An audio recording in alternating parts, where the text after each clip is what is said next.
तेरी नस्ले पाक में है बच्चा बच्चा नूर का तू है आईने नूर तेरा सब घराना नूर का अल्लाहुम्मा सल्ली अला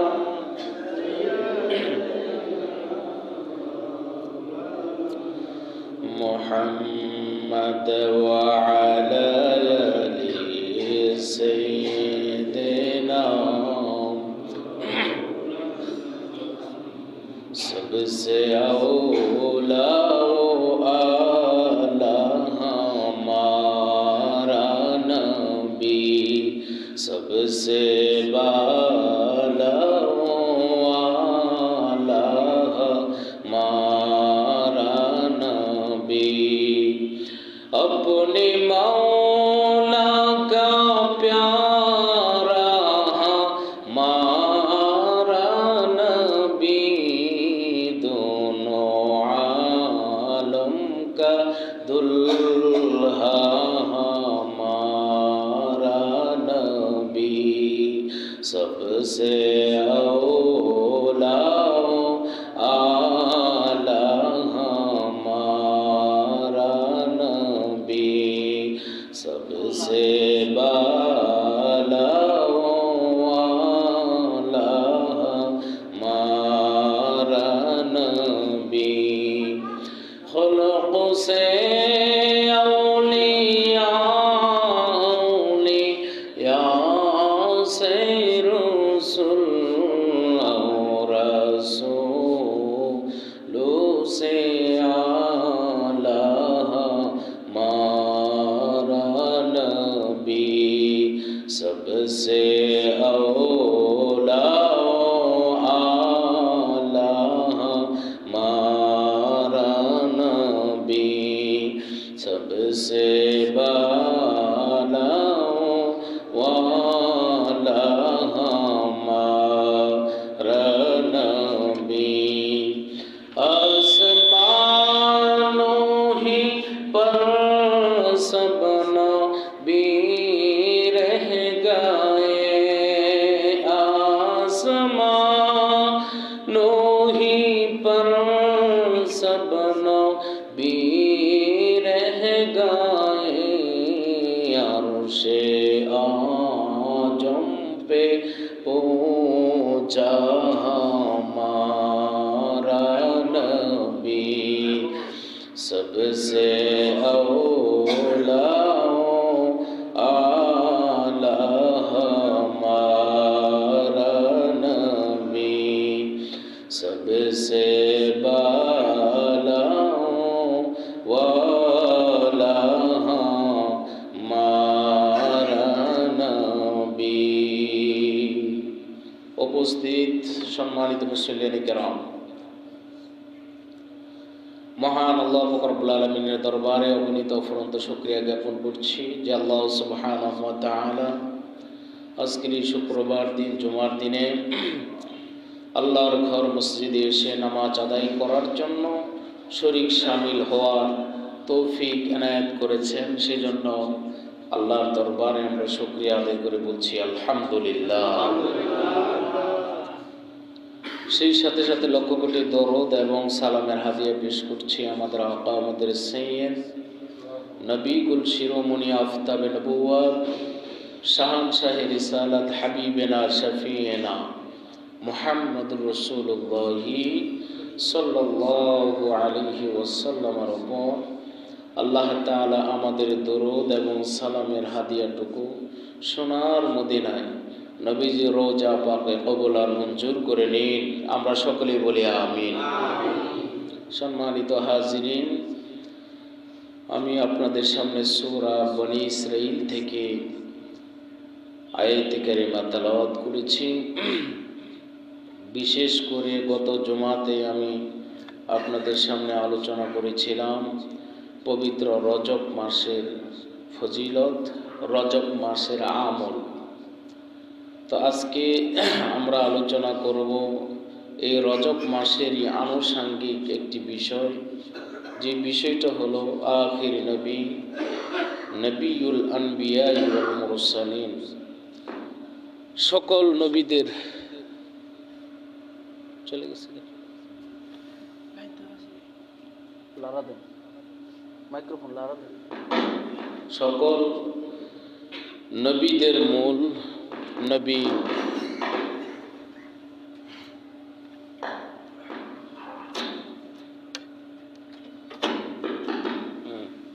সকল নবীদের মূল নবী মুহাম্মদ রাসূলুল্লাহ সাল্লাল্লাহু আলাইহি ওয়াসাল্লামকে আল্লাহ তাআলা অন্যান্য নবীদের তুলনায় অনেকগুলি বিষয়ে অতিরিক্ত এবং অত্যন্ত ফজিলতপূর্ণ মর্যাদা দান করেছেন।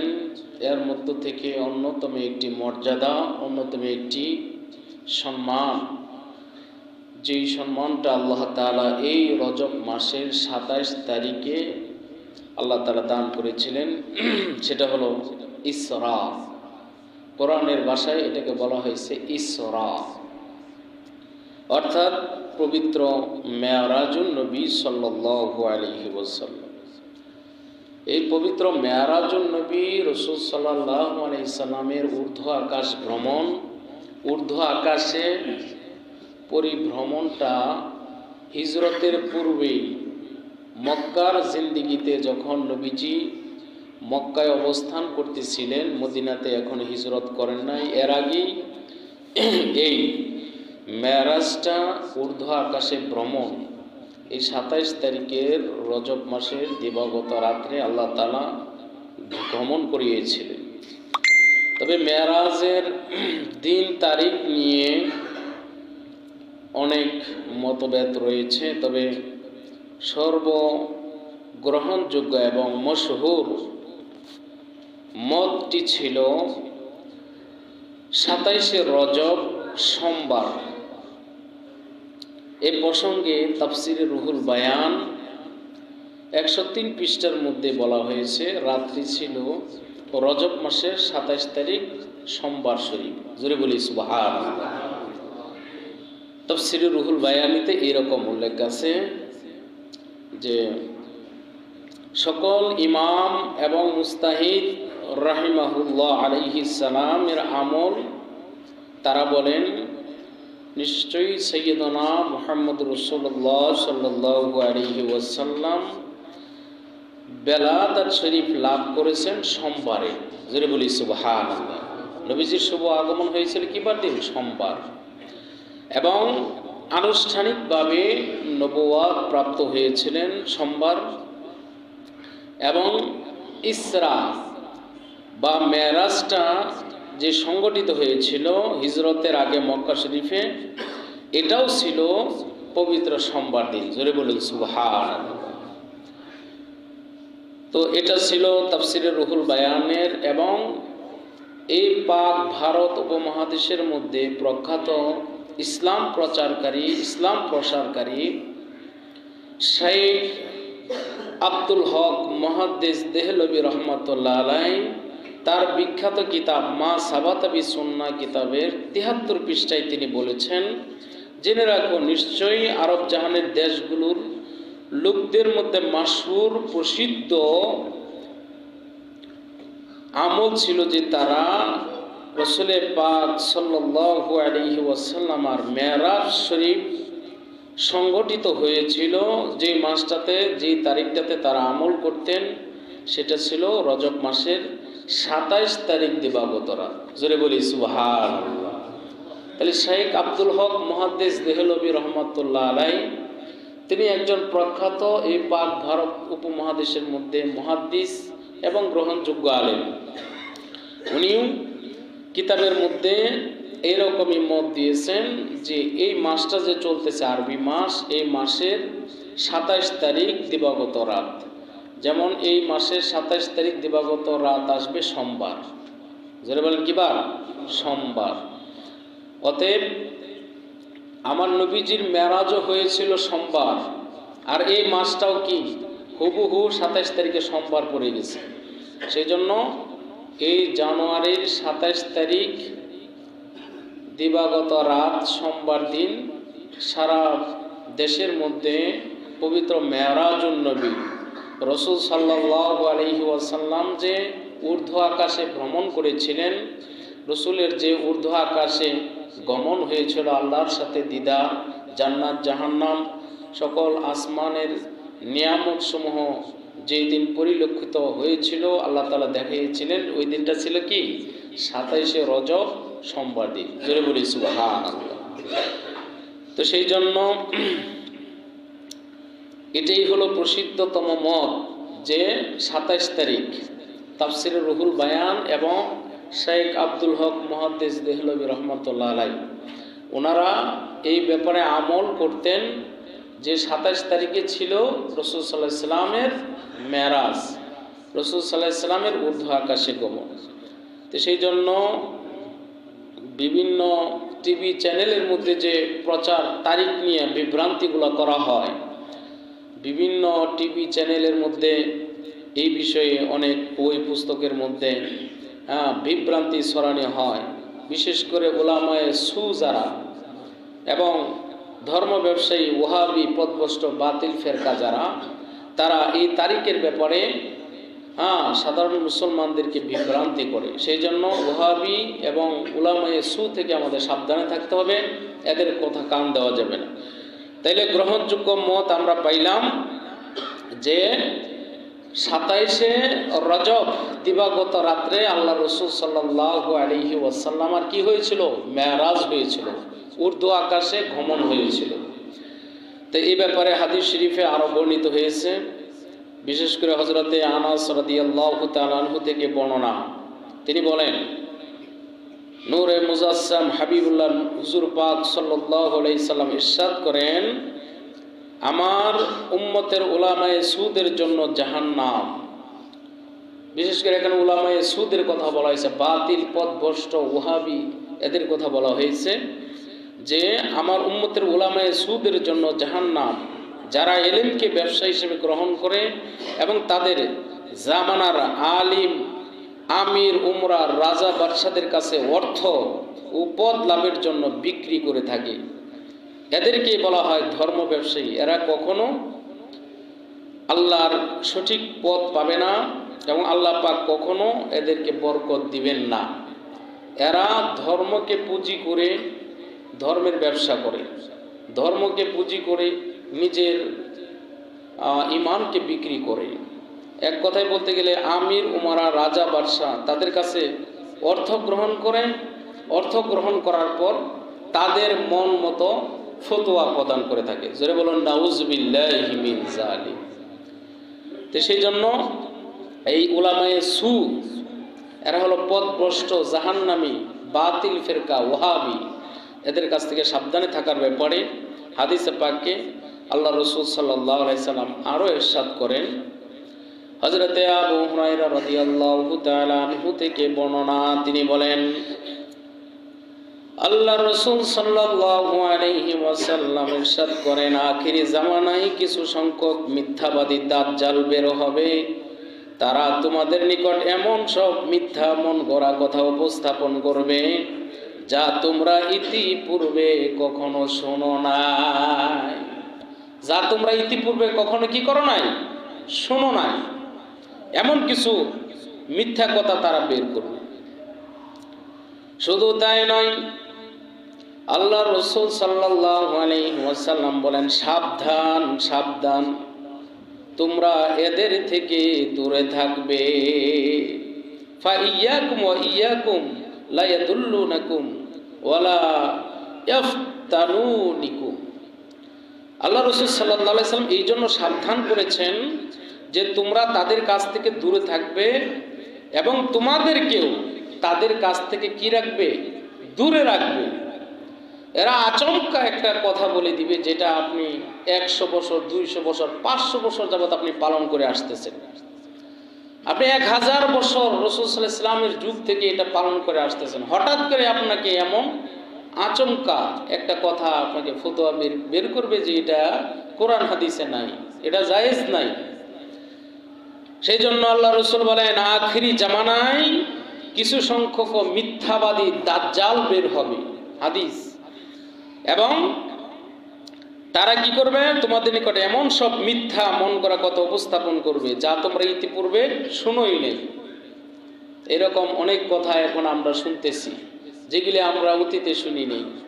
সবাই মেরাজ, লাইলাতুল মেরাজ, যেটা আমরা আগে থেকেই শুনতেছি। আমাদের বাপ দাদারা তারা মেরাজের রোজা পালন করত, সবে বরাত, লাইলাতুল বরাত পালন করত, এইরকম আরো মুহররম, আশুরা এগুলি পালন করত। কিন্তু এখন ইদানিংকালে এইগুলির এই যে মিথ্যাবাদী দাজ্জালের মতো বের হয়ে তারা এইগুলিকে ফতোয়া দিয়ে মানুষকে দূরে সরানোর জন্য এইগুলি আমল থেকে মানুষকে বিরত রাখার জন্য বিভিন্ন জায়গায় তারা ফতোয়াবাজি করতেছে।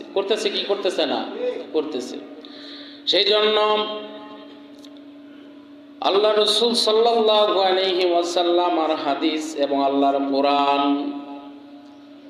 এবং শরীয়তের ফয়সালা হলো, এই উলামায়ে সু, ধর্ম ব্যবসায়ী যারা নিজের ইমানকে বিক্রি করে টাকার বিনিময়ে টেলিভিশনে গিয়ে ফতোয়াবাজি করে এবং তাদের মন গড়া তাদের শায়েখদেরকে সন্তুষ্ট করার জন্য এবং তাদের আকাবেরদেরকে সন্তুষ্ট করার জন্য যারা এই সমস্ত ফতোয়া দেয়, এদেরকে অনুসরণ থেকে বিরত থাকা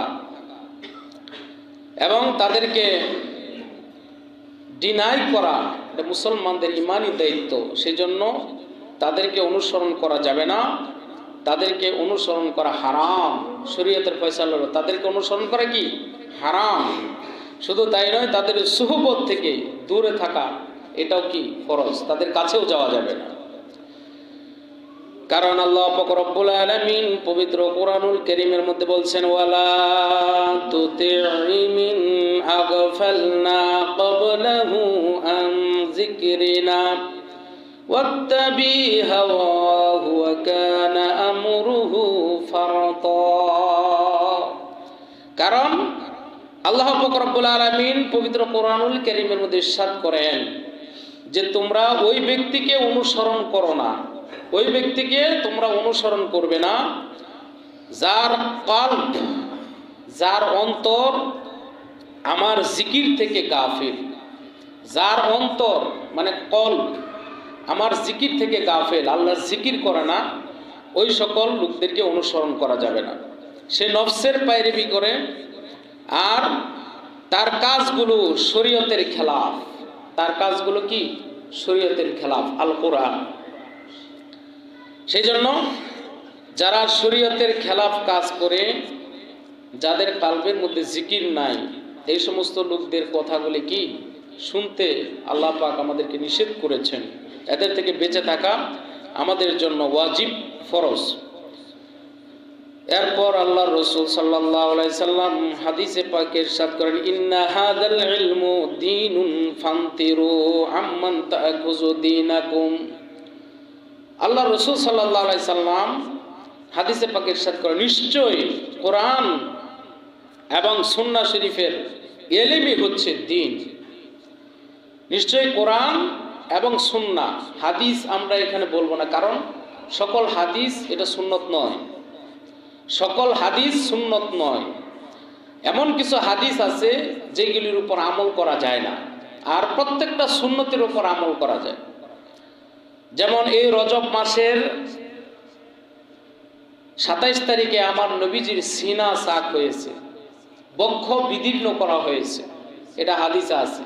কিন্তু এটা উম্মতের জন্য আবশ্যক না, উম্মতের এরকম ওপেন হার্ট সার্জারি করা লাগে না, এটা হাদিস আছে। এখন যদি বলে নবীর সিনা সাক করছে আল্লাহ তাআলা ফেরেশতার মাধ্যমে, আমরাও করব না, এই হাদিসের উপর আমল করা আমাদের জন্য কর্তব্য নয়।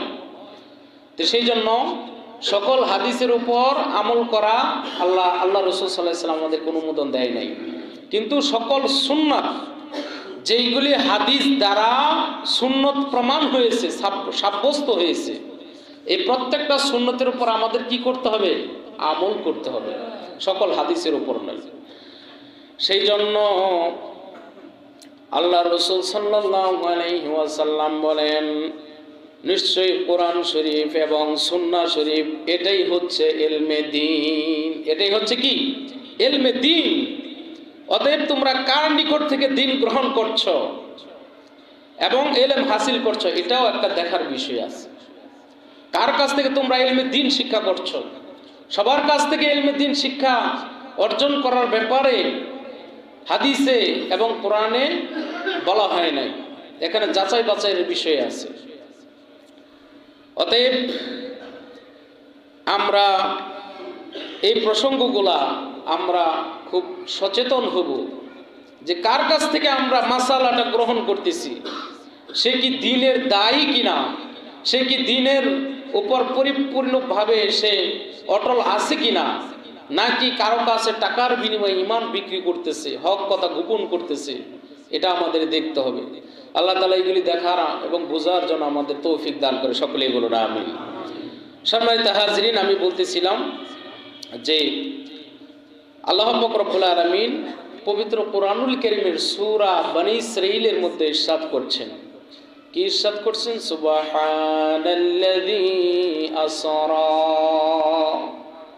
আল্লাহ তাআলা বলেন, আমি পবিত্র ওই সত্তা যিনি বিআবদিহি, আমার বান্দাকে লাইলাম মিনাল মসজিদিল হারাম ইলাল মসজিদিল আকসা, মসজিদে হারাম থেকে মসজিদে আকসা পর্যন্ত আমি ভ্রমণ করিয়েছি।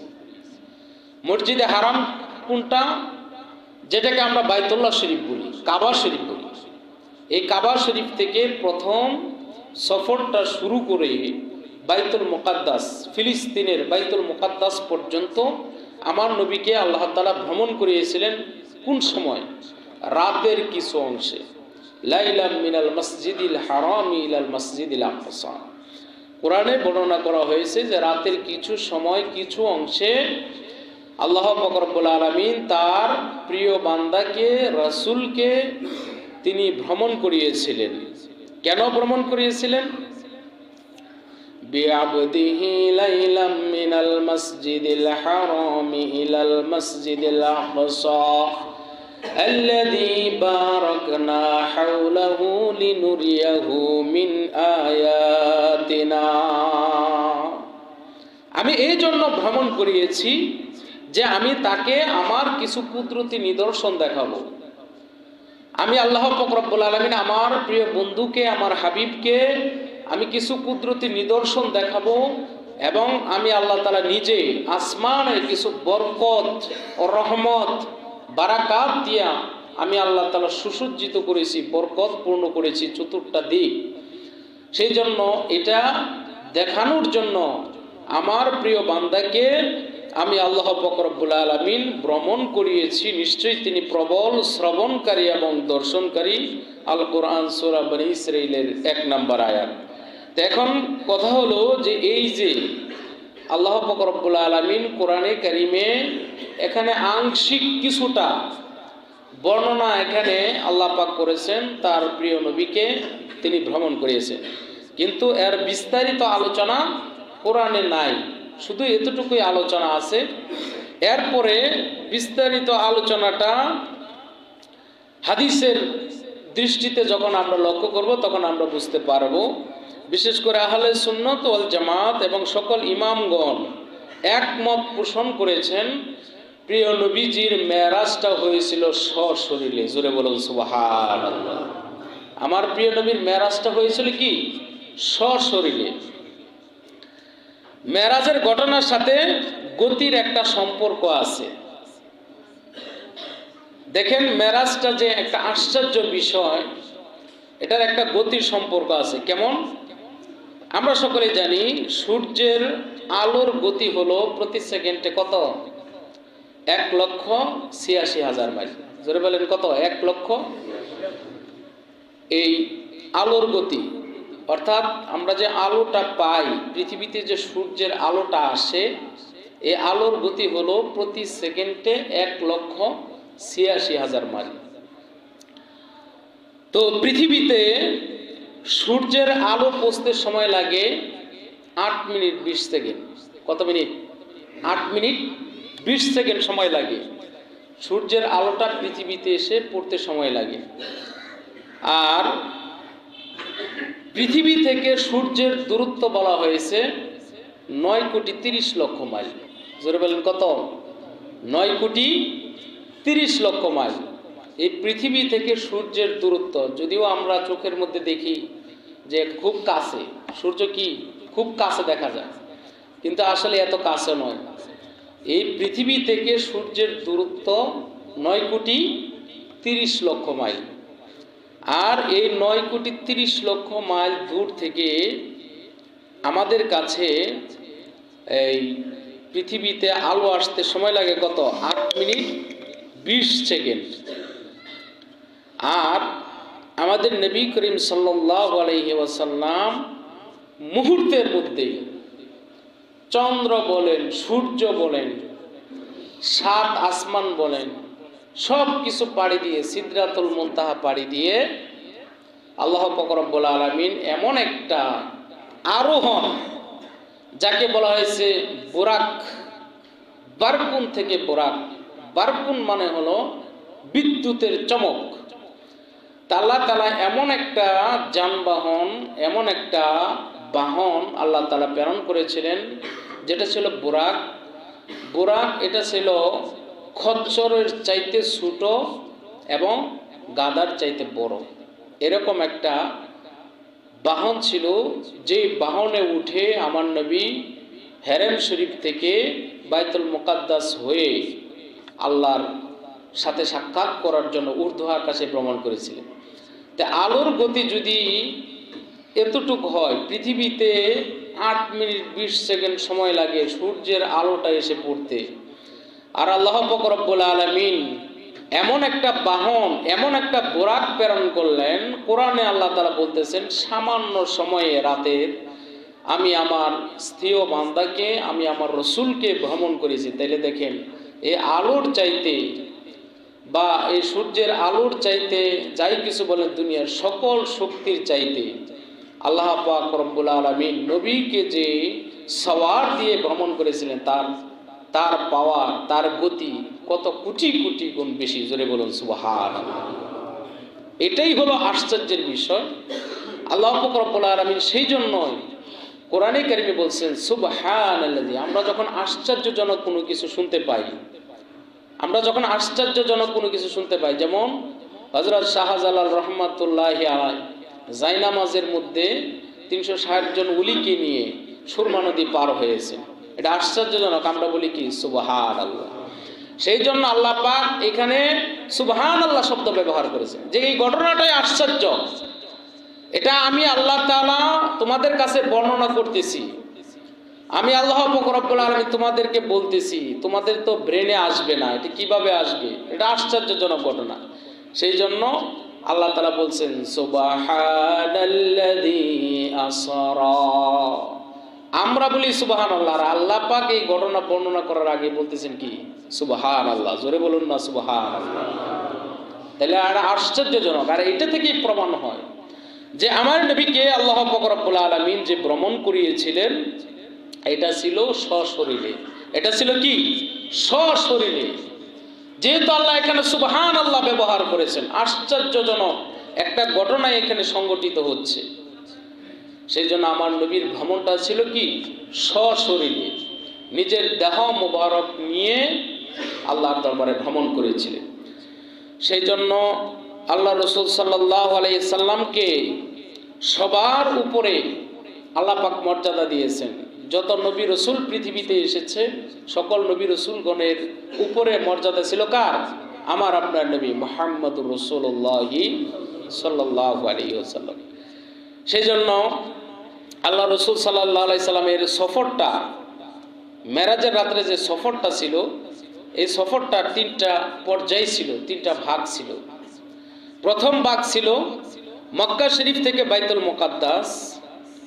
যেই সফরটা মক্কা শরীফ থেকে বাইতুল মুকাদ্দাস পর্যন্ত আল্লাহ নবী করেছিলেন, এটাকে বলা হয় ইসরা। কোরআনের ভাষায় এটাকে কি বলে? ইসরা বলে।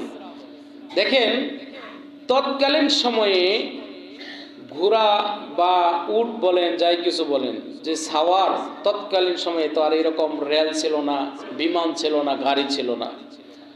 তখনকার সময়ে এই বাইতুল্লাহ শরীফ থেকে ফিলিস্তিনের বাইতুল মুকাদ্দাস পর্যন্ত যাইতে যে সময়টা প্রয়োজন ছিল এটা কমপক্ষে 1 মাস। কমপক্ষে কতদিন? 1 মাস, প্রায় 400 কিলোমিটারের উপরে। তা আল্লাহ পাক বলতেছেন যে লাইলাম, রাতের কিছু অংশে আমি ভ্রমণ করিয়েছি। এর থেকেও বোঝা যায় যে রাতের কিছু অংশ যেহেতু এতটুকু লম্বা একটা সফর, ওই তৎকালীন সময় 1 মাসের সফর রাতের কিছু অংশে করেছেন, তাইলে এতে এটাও বোঝা যায় যে এই সফরটা এটা কখনো রাতের কিছু অংশে যেহেতু সংগঠিত হয়েছে, এটা বাস্তবতা ছাড়া আল্লাহ বলেন নাই। সেই জন্য এই সফরটা ছিল আল্লাহ রাসূল সাল্লাল্লাহু আলাইহি ওয়াসাল্লামের সশরীরে। জোরে বলেন কি ছিল? সশরীরে। এবং আরও অনেক প্রমাণ আসবে ইনশাআল্লাহ, পরবর্তীতে দলিল আসবে। তো সশরীরে মেরাজ, এই জন্য বাইতুল্লাহ শরীফ থেকে বাইতুল মুকাদ্দাস পর্যন্ত যে সফর, এটাকে বলা হয়েছে ইসরা। এটাকে কি বলা হয়েছে? ইসরা।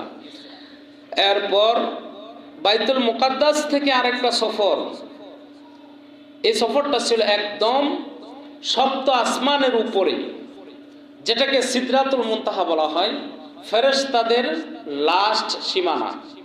ফেরেশতারা সিদরাতুল মুনতাহার উপরে যাইতে পারে না, এটা ছিল লাস্ট সীমানা।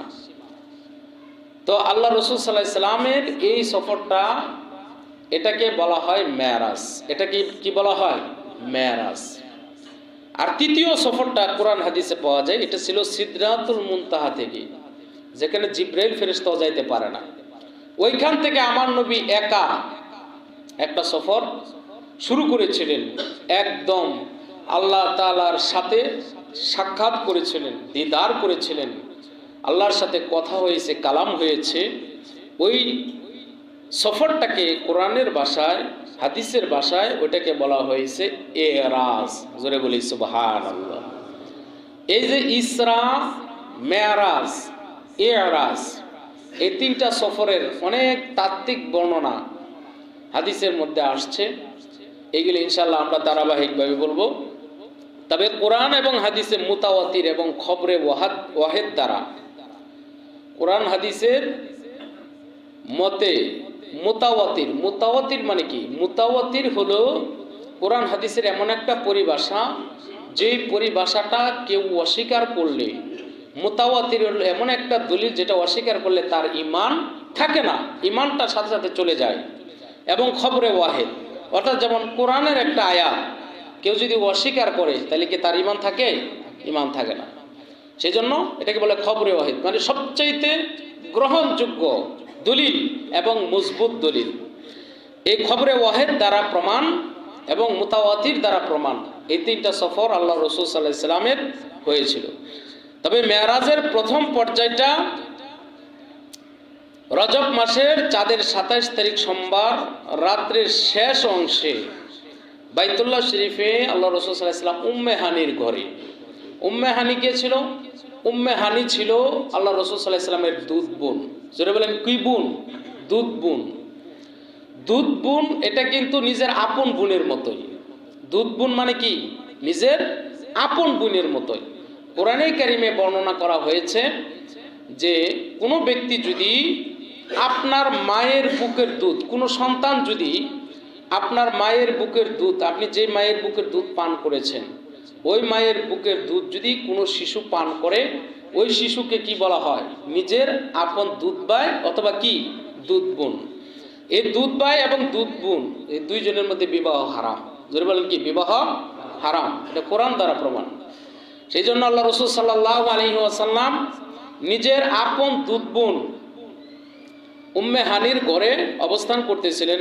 এমন সময় ঘরের ছাদ ছিদ্রি করে, ভেদ করে আল্লাহ পাক রব্বুল আলামিন জিবরাইল ফেরেশতাকে পাঠালেন। জিবরাইল ফেরেশতা আল্লাহ রাসূল সাল্লাল্লাহু আলাইহি সাল্লামকে ঘুম থেকে জাগিয়ে আদবের সাথে আল্লাহ রাসূল সাল্লাল্লাহু আলাইহি সাল্লাম ওযু করলেন এবং সমস্ত আনুষঙ্গিক কাজগুলা সেরে জান্নাতের পোশাকগুলা, যেটা জিবরাইল আলাইহিস সালাম এনেছিলেন নবীর জন্য, ওই পোশাকটা পরিধান করে আল্লাহ পাক রব্বুল আলামিনের দরবারে রওনা হয়েছিলেন। প্রথম সফরটা ছিল বাইতুল্লাহ শরীফ থেকে বাইতুল মুকাদ্দাস। জোরে বলি সুবহানাল্লাহ। এটা ছিল মেরাজের প্রথম সফর। এবং এই সফরটার মধ্যে আল্লাহ পাক রব্বুল আলামিন প্রিয় নবী রাসূল পাক সাল্লাল্লাহু আলাইহি ওয়াসাল্লামকে এমন মর্যাদা দান করেছিলেন, এক কথায় বলতে গেলে হাদিসে বর্ণনায় আসছে জিব্রাইল ফেরেশতা সহ ইসরাফিল, মিকাইল, আজরাইল এই চারজন ফেরেশতার নেতৃত্বে 70,000 ফেরেশতা নিয়ে প্রথম সফরটা আল্লাহ রসুল সামনে, ডাইনে বামে সকল ফেরেশতা এবং পিছনে সকল ফেরেশতারা মিছিল সহকারে, জুলুস সহকারে বাইতুল মুকাদ্দাসে গিয়ে একত্র হয়েছিলেন। জোরে বলুন সুবহানাল্লাহ। কারণ রহমাতুল লিল আলামিন, নবীর শুভ আগমন, নবীর সফর, এই সফরটা সাধারণ কোনো সফর না। সেই জন্য আমাদের দেশে কোনো ব্যক্তিত্বপূর্ণ বা মর্যাদাপূর্ণ এরকম কোনো মানুষ যখন আসে, তখন আমরা কি করি? তাদেরকে নিয়ে মিছিল দেই না? মিছিল দেই। একজন নেতা আসলো, এমপি আসলো, মন্ত্রী আসলো, তাদেরকে নিয়ে কি করে? শোডাউন করে, মিছিল করে।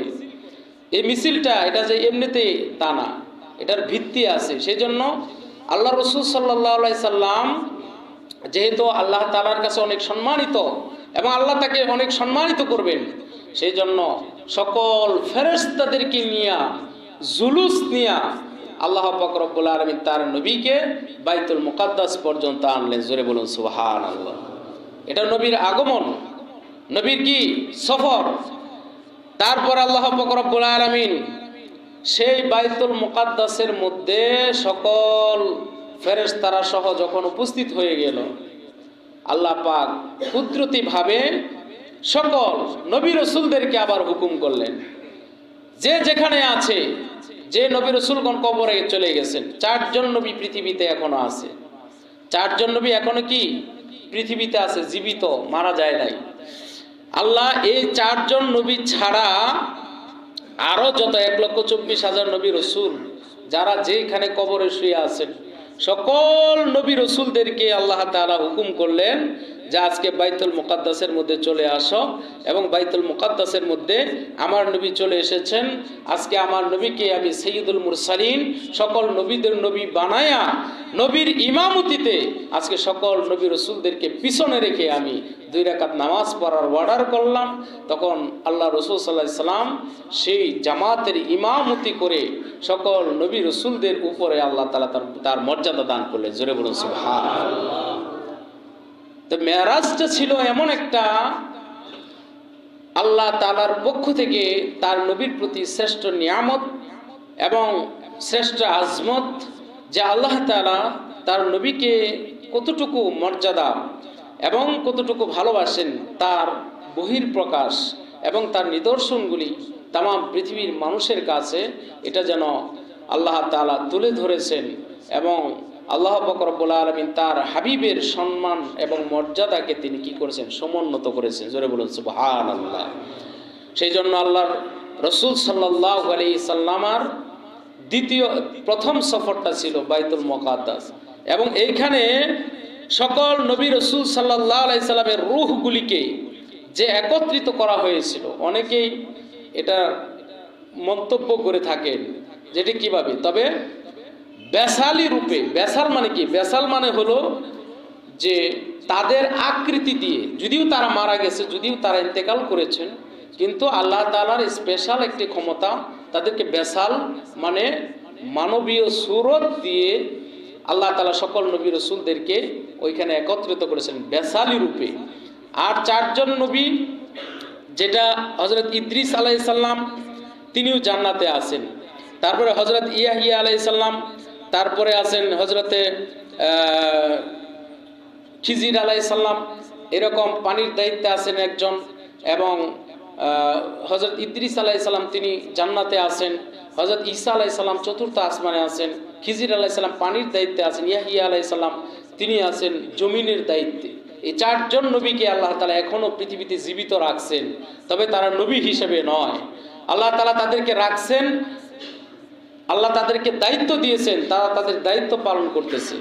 আল্লাহ পাক রব্বুল আলামিন এইরকম ভাবে সকল নবী রাসূলদেরকে বাইতুল মুকাদ্দাসে একত্র করার উদ্দেশ্য ছিল একটাই, তার হাবিবের সম্মানকে প্রকাশ করা। জোরে বলুন সুবহানাল্লাহ।